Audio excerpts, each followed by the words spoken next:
les relations au sein de l'organisme. Deuxième partie, la communication entre les neurones. Un nerf comme le nerf optique. Le nerf est une gaine qui protège des cellules nerveuses appelées neurones. Description d'un neurone, il y a un corps cellulaire, un prolongement appelé axone et des terminaisons nerveuses. Le corps cellulaire mesure en moyenne 50 micromètres. L'axone a un diamètre de 5 à 10 micromètres et peut mesurer de 10 micromètres à 90 cm de longueur, notamment dans la moelle épinière. Comment s'organise alors la communication entre les neurones? Observez bien la séquence suivante. Vous avez le dessin de deux neurones et entre les deux un espace appelé fente synaptique. Observez.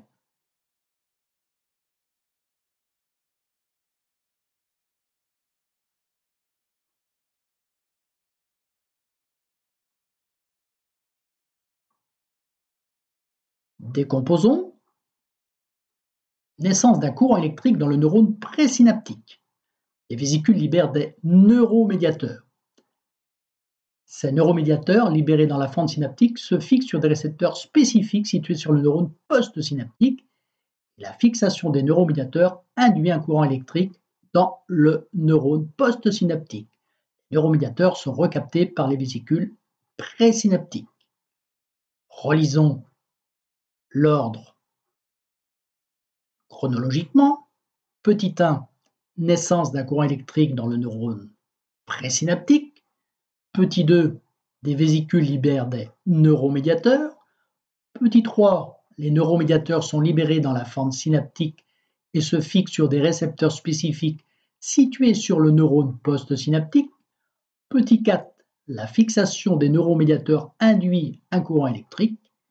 Et petit 5, les neuromédiateurs sont recaptés par les vésicules présynaptiques. Observez bien cette séquence. Communication entre les neurones.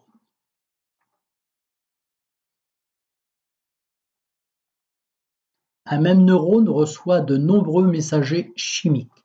Il tient compte à tout moment de l'ensemble des signaux qu'il reçoit et élabore un message nerveux original. 3 propositions. Une seule est bonne. Petit 1. Chaque neurone peut recevoir des informations de nombreux autres neurones, transmettre des signaux à un seul neurone. L'information est à sens unique. Deuxième proposition. Peut recevoir des informations de nombreux autres neurones, transmettre des signaux à une multitude d'autres neurones.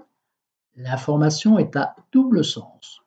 Ou alors troisième affirmation, chaque neurone peut recevoir des informations de nombreux autres neurones, transmettre des signaux à une multitude d'autres neurones. L'information est à sens unique. Tu as trouvé? Regardons une nouvelle fois.